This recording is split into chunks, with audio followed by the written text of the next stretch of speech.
Samsonov stands tall as the Maple Leafs shut out the Senators in the nation's capital. Welcome into Rink-Wide Toronto, sponsored by Bodog, free casino games and sports odds. It is time to play at Bodog.net. Rob Wong joined alongside by David Alter. Comes to us from Ottawa, where the Maple Leafs pick up the 3-0 win over the Senators, taking the Battle of Ontario for the 2022-23 season. It has also been confirmed that for the second straight postseason, the Leafs will be squaring off against the Lightning in the first round. The most obvious thing that we've ever seen, Dave, finally coming to fruition tonight, with both teams getting the win, the Lightning over the Islanders and the Leafs over the Ottawa Senators. But as I mentioned off the top, this one really, for me, a lot about Ilya Samsonov, who makes 30 saves to pick up the shutout. As we all know, there's been a lot of chatter about the home and road splits, and you mentioned it on the last podcast we did, really not wanting to galaxy brain things with Samsonov starting at home and maybe Matt Murray starting on the road. But, if there was any more doubt, I really hope tonight kind of put that whole, idea to bed that Ilya Samsonov should be the starter in game one of the playoffs, whether it's home, whether it's on the road, whether it's in the, on the moon, like wherever the Leafs and Lightning decide to play. Samsonov should be the guy. Yeah, I did see Alan Walsh's April Fool's joke that the Stanley Cup Final is going to be held in Paris. So, that's a possible destination as well, wherever the Leafs would ever play. But it's a really important win. And I've mentioned it before that I hated this whole home and road kind of split thing because it just seemed like just such a non-story to me. As crazy as the numbers were, and Sheldon Keefe kind of fed into it, saying it's something that they had to look at. I'm glad he kind of did the opposite here, which was he leaned the opposite direction. He kind of said going into this that he was going to try to get Samsonov some more road games and Murray some more home games just to kind of balance this stuff out. And you know what? There's more there's more road games remaining on the schedule even after tonight than there are home. So if Samsonov is getting more starts going into this and he has a game like he had tonight, well, that's huge. That's going to be a big thing for the Toronto Maple Leafs going forward. They really just kind of have to, stay with that, go with the plan, and then go with who the better goaltender is at the end of the regular season. And after a night like tonight, I don't know how you can't crown Ilya Samsonov as the starter. I mean, they're not going to openly say it. The golden rule is always if you have time, use it. So they're going to have that time. They don't need to anoint anybody. And so anything can happen between now and then. So why say things that don't need to be said? But it's pretty obvious who should be the starting goaltender for game one, home, road, wherever it was going to start. It's Ilya Samsonov. And he was stellar again tonight. And after being away for a little while, there was a bit of that concern of if he was going to be as sharp, and, he just crushes that narrative by just putting up a shutout tonight. Yeah, it was really, I think, one of his best performances of the season, really making some monster saves in some key moments. And he spoke post-game about one of the big saves he made on Jake Sanderson and just overall where he's at with his game. I didn't feel too much, this puck, I'm feeling touches, but I don't know where is puck, and just try to stay. And Gio asked me, where's puck? I said, I don't know, man. We'll see. Yes, it's good. We have a save, and that's a good save. Yeah. How about your confidence level? You're back in, but the team's winning after you had the week away to be a dad and come back with results. For me, it's important win today, special for after born my son. Yeah, I'm just a lot. What time I play and we lost in overtime. Yeah, I need to get back on track, back on win track. And I get some extra focus for today. And as I saw someone mention on Twitter, apologies to who sent this out. I'm sure numerous people did, in fact. But the baby bump has been working for a bunch of people here. Samsonov tonight, of course. Luke Shen had a pretty strong game.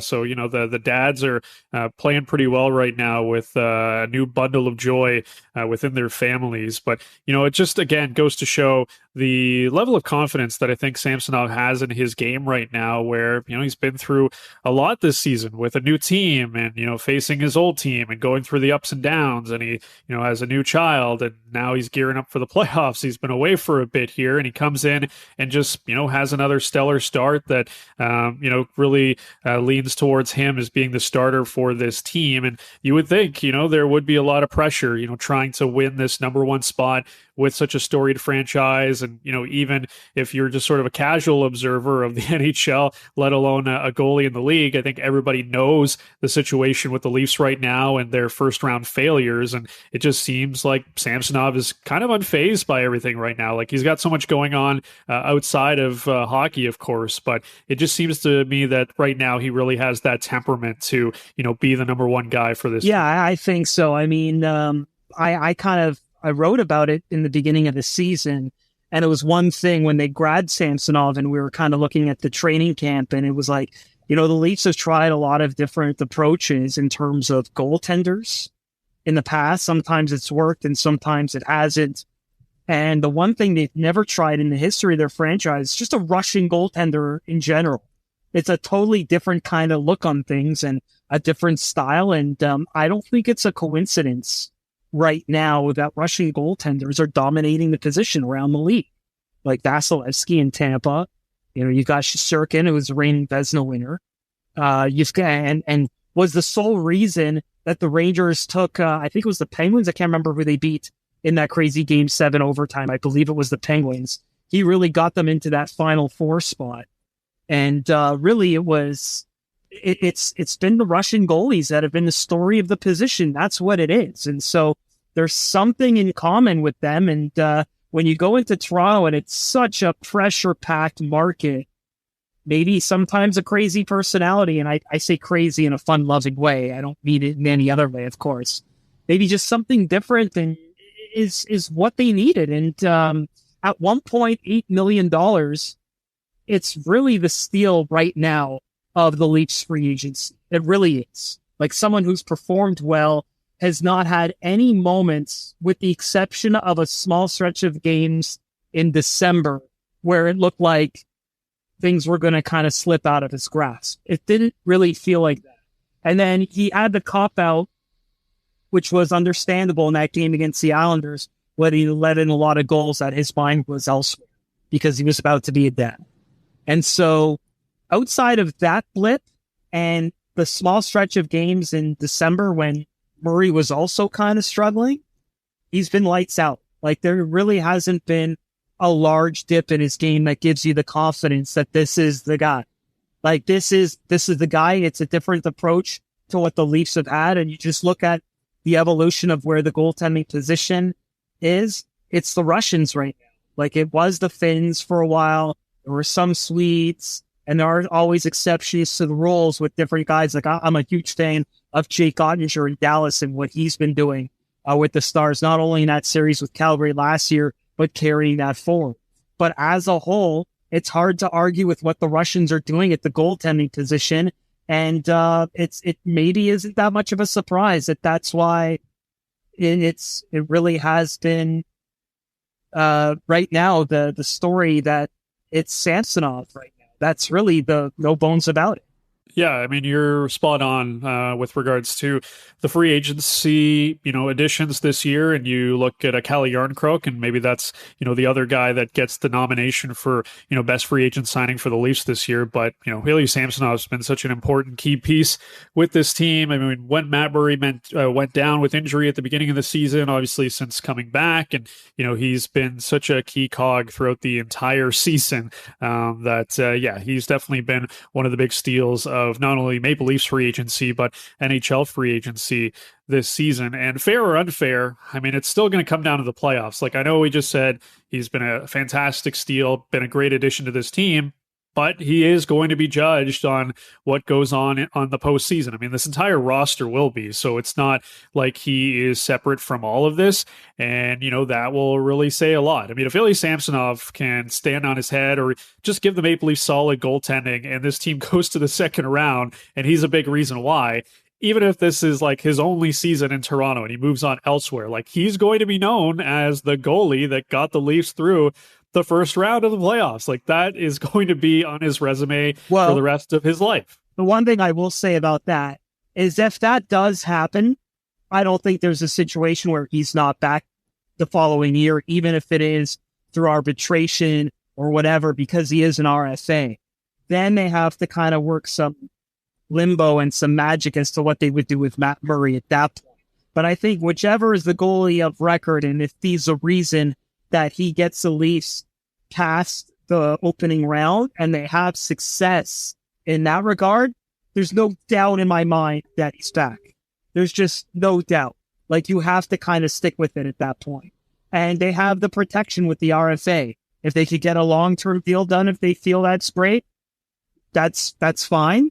But if not, going to arbitration and trying to work out a short-term number to see if it's real or a mirage works for the Leafs too. Yeah, I think it would be very difficult for people to watch a goalie that helped them get out of the first round just, leave despite, his RFA status at the end of the season. But we'll get there when we get there, of course, with Ilya Samsonov. Meanwhile, the line shuffling continued tonight. The Leafs going back to 11-7, and we saw all the lines in quite a blender tonight. Michael Bunting playing all up and down the lineup, and he factored into this one, picking up the eventual game winner. It was a 3-0 victory. He scored the first goal of the game. Bunting talked about that he's not too concerned about what line he's playing on as long as he's playing his game.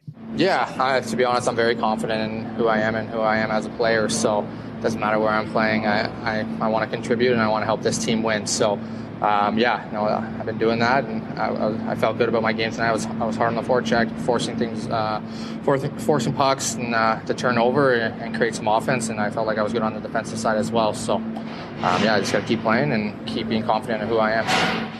Yeah, Dave, and he's definitely been trending in the right direction of late. Still, as we said, kind of moving all over the lineup. There was, some recent chatter about one of the more recent games where, we saw the clip of Sheldon Keefe kind of giving him an earful, and he was kind of looking straight ahead. I know some people tried to read a little bit into that, but, we see that all the time, and Sheldon Keefe did, address it. Like, the guy just came off the ice in the heat of the battle. Like, he's obviously got his mind on something else. He's listening to me, but he doesn't necessarily need to turn around. But I just think overall, it does feel like his game is starting to come around a little bit, and it's at the right time. You want to be playing your best hockey come playoffs, and if Michael Bunting has that mindset of, wherever you want to play me, I'm going to do my thing and try to help us win a game. I think that's good because, this is a guy that's been stapled to Austin Matthews and Mitch Marner in that top six for the majority of his Maple Leafs career. And for now at this point, heading into the end of season number 2, where he's kind of being shifted all over the place, that might be tough for, maybe a younger guy, and maybe he's young in NHL experience, but, he's in his mid-20s. He's not some, young kid necessarily. So I guess that does show a bit of a level of maturity if, in fact, he is being honest about what he's saying. Yeah, well, so a couple things there. Remember, this is a player who was on the first line, but then after he was moved off the first line, he was on the second line with Tavares and Nylander, and then he got swapped out for Alex Kerfoot, and that was around the time of that incident that you're mentioning. And Sheldon Keefe made it a point to say that he felt that line needed a stabilizer. And so that's what Alex Kerfoot is. Like, Sheldon Keefe has lauded Alex Kerfoot's defensive play, even at times when Kerfoot isn't producing the amount of points. And so that moved Bunting back down to the third line again.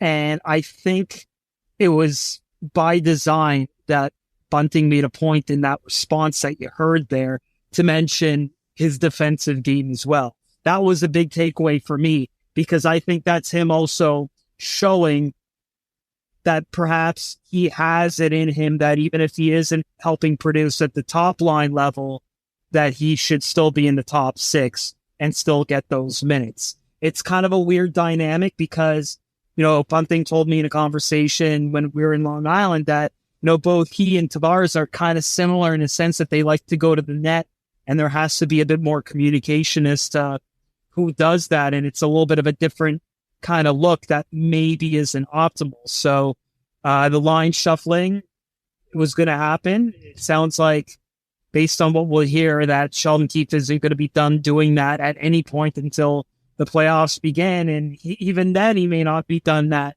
because he's changed the lines in the playoffs before as well. And so that's going to be a very interesting one going forward, because we've talked about, and I've said it before, that at some point when you have so many new guys, people kind of want to get a sense of what their role is on the team. And even though as much as you communicate that, you start to wonder how much is too much. And even in a situation like tonight, there was a by design plan to kind of put some blender things in. And when you have 11 forwards, I guess you kind of have to do that, but you don't have to at times either. And so that's what's going to make for some really interesting combinations down the road. Yeah, it's so funny when you mention Michael Bunting and John Tavares sort of playing a similar style, and it just, is another reminder that, yeah, certain combinations, it's nice to have guys that can do a bunch of different things. I just think of recent memory with the Maple Leafs and, how much Mike Babcock liked having Zach Hyman alongside Austin Matthews and Mitch Marner, because Hyman, was quote unquote that guy that was going to go and get the puck to give it to the other guys who can do stuff, with the puck. So, if you have Bunting and Tavares together, maybe it is not the best combination, like you said. Kind of also reminds me of the old NHL video games, for people that may remember, where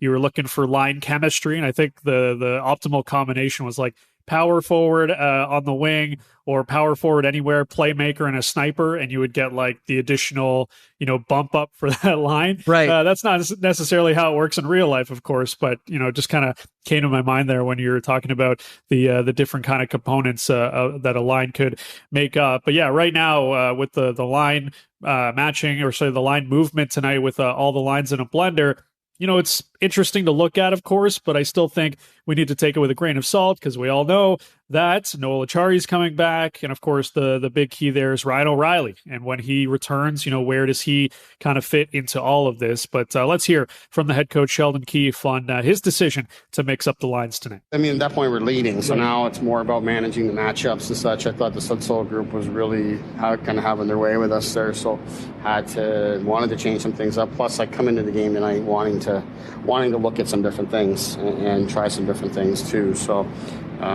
all that I knew coming in things were going to move around more tonight than they have been of late, and the way the game was going just made sense for me to do that. All right, so there you go. Sheldon Keefe with the predetermined lineup shuffling. And in that moment, of course, the Leafs did not have a very good first period. So we felt like the need to, I guess, expedite it a little bit, Dave. And it paid dividends. I mean, that second period was much better for the Maple Leafs, whether it was the line shuffling or what have you. But, I mean, overall, this game tonight was, not the Leafs' best offensive performance, but I did think it was one of their better, defensive performances. That third period, I know they got outshot 13-4. They got out-attempted 32-10, but, they really weren't looking for their offense. They were making sure to get pucks deep, not get, too many guys behind them. Happened once or twice. Of course, Ottawa was looking a lot for those stretch passes. But as far as, third periods go, that was about as uneventful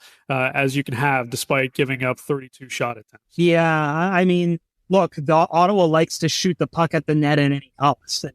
And their strategy, as it's been in a lot of these games against Toronto, is just fire the puck at and then swarm, or try to beat them off the rush at the same time. And you're right, in that third period, it was kind of all over the place, a lot of shot attempts.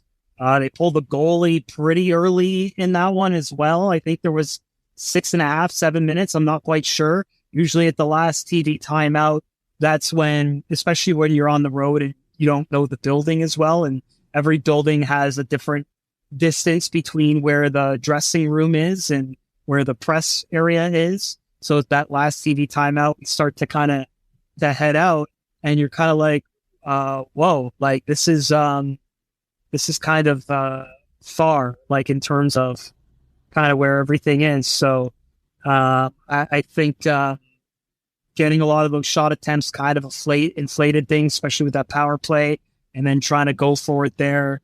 But yeah, other than that, the first 14 minutes of it were pretty uneventful. You saw the different lines there where they moved Bunting with Yarncroke and Austin Matthews. They tried, they had Kerfoot in there as well for the start of it, but then they kind of went in that direction. And then it looked like they were trying to get Tavares and Marner reunited again, because this probably was one of Marner's worst games, which is kind of hard to say because Marner's usually bang for the buck all the time, but he kind of was borderline unnoticeable in this game.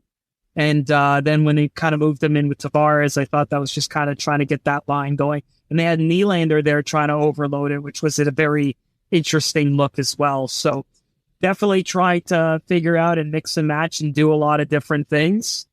But I don't know what it's going to mean. Like it's kind of hard at that point of the game when you're ahead, what to take from it, which kind of goes into my whole point about why do it in the first place. Like, I mean, what are you going to learn in that situation when you're up by that much? Are you trying to put out a different formation for defending the lead versus having the lead? I'm not sure. Like it kind of seemed like it's all over the place. So one thing I did notice is Bunting and Keith did have a bit of a conversation toward the end of the second period.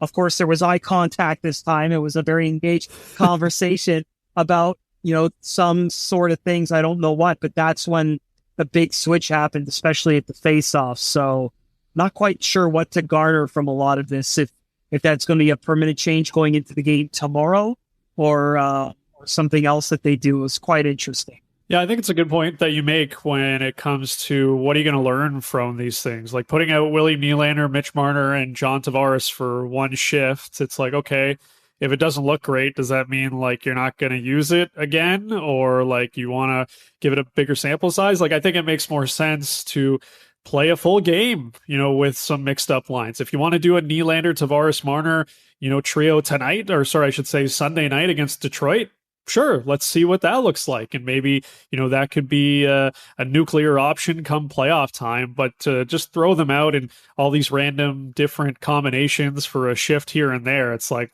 I don't really get, what you're going to, learn from doing any of that. So, I mean, it's Sheldon Keefe, he wants to switch things up and he wants to put out different combinations. And I guess he's able to get a sense of, what things may or may not look like depending on who is out there. But I almost said it feels like kind of boredom at this point with Sheldon Keefe. Like he's just like, well, what else do you want me to do? Like we're already locked in. Sure, we're trying to win games, but it's like, let's kind of mess around with stuff and see what happens here. Like I don't think it's that. Like that's obviously a bit of an extreme take when it comes to these, lineups and all these different combinations. But it just seems like overkill at this point. But the 11-7, the players, the forwards especially, still seem to like it quite a bit. So that definitely did not go unnoticed tonight. One guy I did want to bring up this evening, and I thought Morgan Rielly had a really strong game tonight. Was really noticeable up and down the ice in both zones, was really, getting deep into the offensive zone tonight. I know sometimes that can kind of bite him in the butt, but I thought he was pretty effective tonight. I thought he was pretty strong in his own end, broke up some rushes the other way too. And, that's a good sign, right? Because Morgan Rielly all season long has had a rough go at times and was coming back from an injury at one point, and you want to give him a bit of a leeway and a bit of patience because it was a pretty severe, knee injury that knocked him out for quite a bit. But I thought tonight was definitely a good sign for Morgan Rielly. And I've mentioned it before that I feel like he gets asked to do more than anybody else, especially of a number one, in terms of the different partners. And even tonight, even though they did 11-7, it was pretty clear that the top four were locked in. And then it was just Rielly splitting his time between Liljegren and Schenn tonight. And that's a lot to do in that particular situation. And he was excellent with both partners. And that's a great sign that he's turning his game around, finding the right fit and doing what needs to be done in these games where the opponent is desperate and they don't really have a lot to play for, but they've got to lock it down and have a good, clean game. There weren't any of those, I like to call them and I'm aging myself, I understand this, but I've made this reference before. I call them the Letterman finger in the collar moments when it comes to turnovers. Like whenever you see some of those, like you never really kind of said that in this game about anybody, particularly Morgan Riley. So when you have that, it's a nice, clean victory. It's really a reflection of the defense as a whole in the game. Morgan Riley asked to do more than anybody else, particularly in that 11-7 situation where your defensive partner is inconsistent. And for him to make both guys look good, huge for his confidence, huge for where he should be. I don't know if this is necessarily a situation where that means now in the playoffs he's not going to be with Brody. I don't know. That top four really has been kind of locked down when it comes to shifting around. It seems like that seems to have been locked in, and I don't know what that's going to mean for what the optimal look is. But at that point, I think Morgan Riley showed that, he's finding his groove, and it was just a matter of time because of the whole start-stop, who's my defense partner, where am I supposed to be kind of rotation that, quite frankly, I don't think he should have been subjected to as much as maybe some of the other gals that have been. Yeah, hopefully he's able to figure that part out despite all the different partners that he's been getting. But definitely a strong game this evening for Morgan Riley. All right, coming up on Rink Wide Toronto, we will get to the Bodog line of the day. And Big Z, Radim Zohorna, will definitely be a factor in that. We'll also talk about Luke Shen and, of course, do Media Meal Musings to wrap it all up with David on the road tonight in Ottawa. Leafs win it 3-0 over the Senators. You're listening to Rink Wide Toronto, sponsored by Bodog, free casino games and sports odds. It is time to play at bodog.net. It's Rink Wide Toronto, pregame, postgame, every game.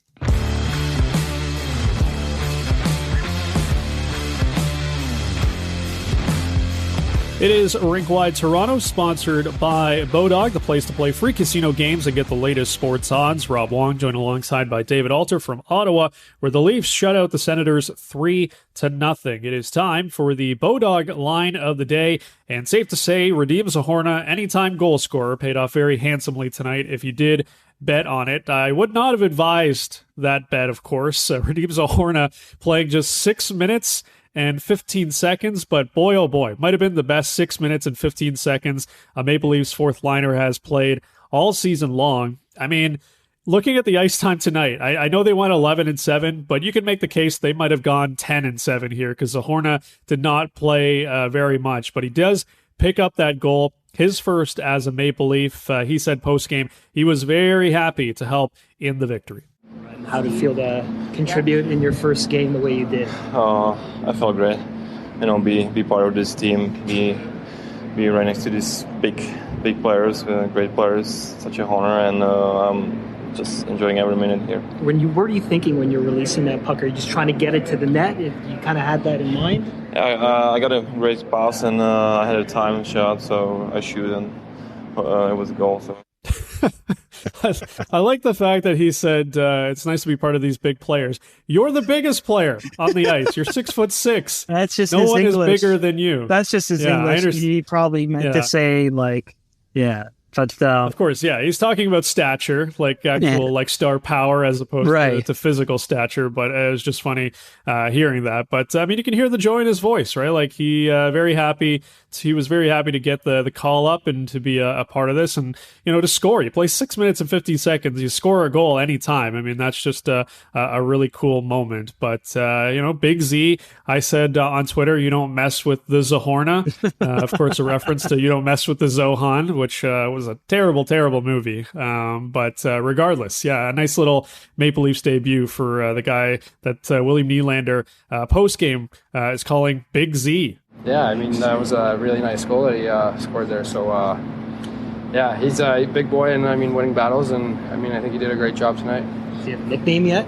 I'm calling him Big Z, but... Who got the belt? Z. Yeah. Nothing like getting a nickname in your first game with the team. That's pretty special, and he got the belt as well. But what did you make of Big Z's game? Yeah, so Zohorna told us after the game also that Big Z was already his nickname when he was with Pittsburgh. That was the nickname they gave him then. And then, I totally forgot that Zdeno Chara was a Caps player. I totally forgot because I remembered his time with the Islanders. So, I stupidly asked Samsonov if he's ever played with anyone that big. He's like, well, I play with Chara. He's the biggest guy. I'm like, oh yeah, he's the oldest guy too, as well. So at least Sammy had a bit of a sense of humor in that regard. But this is really funny. So it's so funny because he's such a forgotten man that the Leafs on March 3rd, when trade deadline came, we expected it to be very uneventful because they made those trades with Chicago and St. Louis that totally revamped the roster. And they made what was considered a minor league deal at the time, which was Zohorna for Dryden Hunt, who you'll remember through the trade tree was traded for Dennis Malgin, who's actually having a pretty good season with the Colorado Avalanche since joining them with all their injuries that they've had. So, everyone kind of forgets about Zohorna, and then he gets called up, and, we don't know until just before the game that he's going to play because, there's the injury to Achari, and then there's also Wayne Simmons, who was playing but not at practice, and we learned that he was sick. And I'm thinking to myself, Wayne Simmons is probably going to have to be strapped to a chair to not play and join the team on this trip because of how little ice time that he's been getting. In the factoring in that we find out that Simmons did not join the team, so Zohorna gets in there. And then for him to score, I'm just laughing at this, and I'll tell you why. So, remember that we were on this long road trip in the middle of that trade in Vancouver for Zohorna. And we get Kyle Dubas for about 15 minutes. And so Mark Masters, and it's a playful jab at him, and he knows I'm talking about this, he asks Kyle, so you didn't do anything on trade deadline day. And Kyle interjects, well, we actually did acquire Zohorna. He's like, oh, right, sorry. So he's totally forgotten about that. And then as things are wrapping up, I'm the only person in that 15 minutes who asked about Zohorna. First, why they did it and what he can bring to the team. So he mentioned that the scouts liked Zohorna's play with the Calgary Flames in the times that he was up.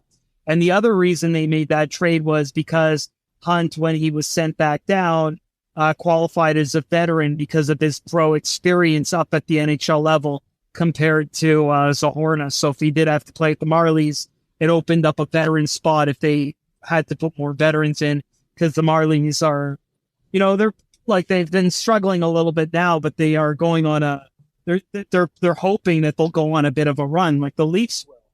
And so Zohorna gets called up. And so I'm just giving it to Masters that Zohorna's been called up. Watch, because you forgot about him. This guy's going to make such a big impact in some way, totally unexpected or whatever. And then to score the way he did in a very limited time, Sheldon Keefe said, I think he had 20% of the team's shot on goal for how little he played in the game. Just an unbelievable way for him to kind of come up big that way. And so who knows? Maybe he plays again tomorrow. It's going to be tough because, Achari's got this neck injury. Maybe Simmons is feeling better. They do change things up when they go, when they do change things up the way they do. But Zohorna barely played. I'm sure he's fresh. So who knows what they do. But a great story. And Sheldon Keefe said yesterday, you call up these guys. This is the 40th skater for the Leafs to dress tonight, given with trades, given with all the roulette of lineups that they've done, the 40th skater. And he said, and I'm paraphrasing, you call these guys up and you put them in because you never know with injuries what you have in these guys for what they can do. And now they got a bit of a glimpse, even if we don't see Zohorna again, if injuries happen, that they have an idea of what he can bring. And he looked like a big boy out there. He was probably the Nick Ritchie they wish they had in that regard, because Nick Ritchie got all the big boy comments, but it didn't quite work out. So just a fun little story for Zohorna to come up big in his first game with the Leafs and score a goal. Yeah, that's the great story for sure. I imagine a lot of people were rooting for him tonight, of course, in his Maple Leafs debut. And you mentioned the 40th call up for the Leafs this year. It reminded me of back in the day. Remember Sporkle? Like people still do Sporkle. Yes. The website where it says guess this thing and guess all the Cy Young winners in the history of baseball, and you take 10 minutes and you try to type in as many as you can. I feel like someone should do that for the Maple Leafs this year. Like name every single player that's been called up and do that as a sport. So that's just skaters. I think total will be 44 if you include the goalies. I specifically counted skaters. Like I just went on like the skater stat sheet and the goalies weren't listed there.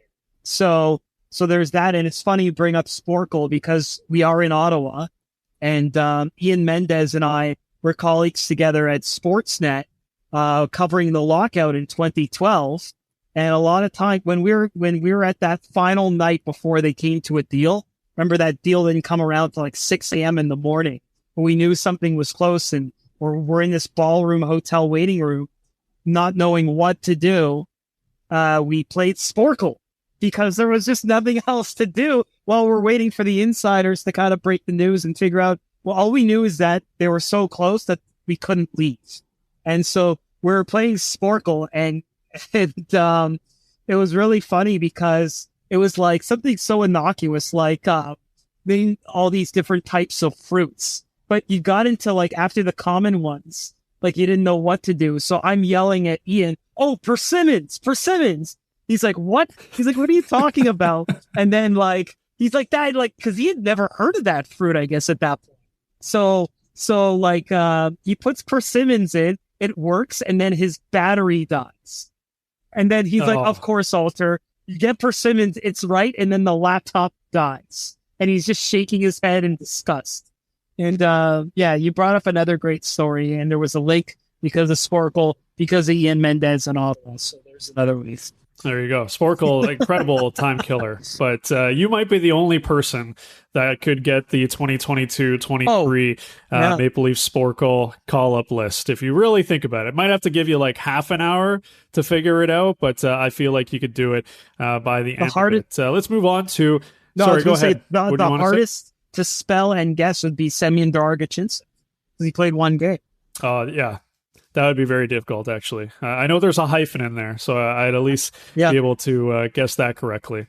Let's move on to Luke Schenn, who tonight played 13 minutes, 22 seconds, and I thought was pretty noticeable in this one. And, there were a couple of moments in front of the net. He was battling hard, whether it was against a guy like Brady Tkachuk or, some of the other Senators that tried to get to the front of the net. And it just kind of, lets you know that's why the Leafs went out and got this guy, to clear the front of the net, to be strong on the puck behind the net when he has to go try to retrieve it, when the other team is forechecking. And look, we know his weaknesses and deficiencies. He's not the fleetest of foot. He's not the best skater by any means, but he plays his role and he plays it well. And I still, don't think necessarily he's going to be in there game number one when the Maple Leafs open things up against the Tampa Bay Lightning on the Moon or Paris or wherever they're going to play it. But he's been effective when he's been out there, and the guy just knows how to play his role. And it just goes to show you why the Leafs went out and brought Luke Schenn back. Yeah, and so, if the Leafs do keep what they do, and they either go with 7 defensemen or he factors in some situations where he's a 6, I think he's Ilya Lyubushkin light. Like that kind of seems like where he doesn't have maybe the same speed as Lyubushkin, but he's an aggressive guy who clears the net, stay-at-home guy that can play with the puck mover. That's kind of why it makes sense with someone like Morgan Rielly, but not all the time, right? Like Morgan Rielly still needs to get minutes. So if you want to split Morgan Rielly at times where you're limiting Schenn's minutes, but then the other times he's playing with Brody, and then you're mixing things around that way, I think that could work. And it's, Schenn's vocal out there, and he's known as a human eraser for a reason. And you saw it in the example that you pointed out. Like he's just able to create the space and send the messages. Jake McCabe can send the messages too. And that might be where Luke Schenn is the 7 and doesn't fit in, if they feel that Jake McCabe has just been the guy who can kind of be a catch-all in that spot, where Luke Schenn is rendered, for lack of a better way, moot. Like, I don't really know how else to kind of describe it, which is probably why you factor maybe he doesn't fit in, because someone like a Liljegren makes more sense in that spot. But Liljegren still kind of has to find this game, even though he has been better the last couple. So, yeah, it's a tough one for sure, right? Like, it's, they got all these pieces for depth, and it's all well and good, but then it really is, where does this factor in and makes the most sense, right? Like, that's kind of where it factors in, and maybe injuries dictate that. And so, there has been a bit of an answer just because Eric Gustafsson is away for a family matter right now. So it's reduced it by 1. And so there hasn't been as much experimentation with all the injuries. They kind of just have to play 7D even out of necessity due to roster limitations, right? So, yeah, it's a tough one. I don't know. Like, he's definitely the 6-7. He was the 6-7 with Tampa, but he could be the 6 or he could be the 7. And it's really going to just depend on injuries, where they feel Riley is, and what they do with everybody else. Yeah, I mean, they have some decisions to make, but they went out and got a bunch of defensemen for a reason, to have that depth in case, there were some injuries, or, maybe there was some ineffectiveness on the back end, as you touched on with Timothy Liljegren and his play of late. I thought he was pretty solid tonight, and has played a little bit better of late, as opposed to, the way things had gone in some of the more recent games for him. But yeah, Luke Schenn, 6 hits tonight, 3 block shots, just doing Luke Schenn type things. So, I feel like maybe at some point we will see him in the first round against Tampa Bay. Maybe it's not game number 1, but they clearly like what this guy can do, and they did go out and get him for a reason. All right, let's wrap things up. Media Meal Musings, your return to Ottawa. I'm sorry, I apologize. I do not remember the grade that you gave the CTC last time with regards to the media meal. Do you remember? And if so, what is the redux? What is the return? I either gave it a C+ or B-. I think I leaned on the B- because the price was pretty cheap. Like $12 is pretty good, but there wasn't a lot of variety, and the meal was okay. But tonight it was a lot better. Like, tonight there was jerk chicken was the main course, and it was juicy. Like, there's a lot of times where you get chicken, whether it's breast or thigh or whatever, and it's really dry. But yeah, this was really juicy. It was perfect. They also had this pork that was covered in applesauce, which was a bit drier. And the applesauce to me was kind of we know it's dry, so here's a sweet little dressing on top of it. Like, it almost seemed like it was done on purpose. But the jerk chicken was fantastic. And I have not TikToked it yet. I probably will tomorrow, just because there was a lot going on TikTok tonight with Bill Burr in the house, and Zohorna's debut as well. So, yeah, it was pretty crazy, but a marked improvement on the main course. And when the main course is that much better, that skips it up to a letter grade. So, you know what? I'm going to give it a B+ tonight. Like, it was pretty good. It made me want seconds, and the dessert was pretty good too.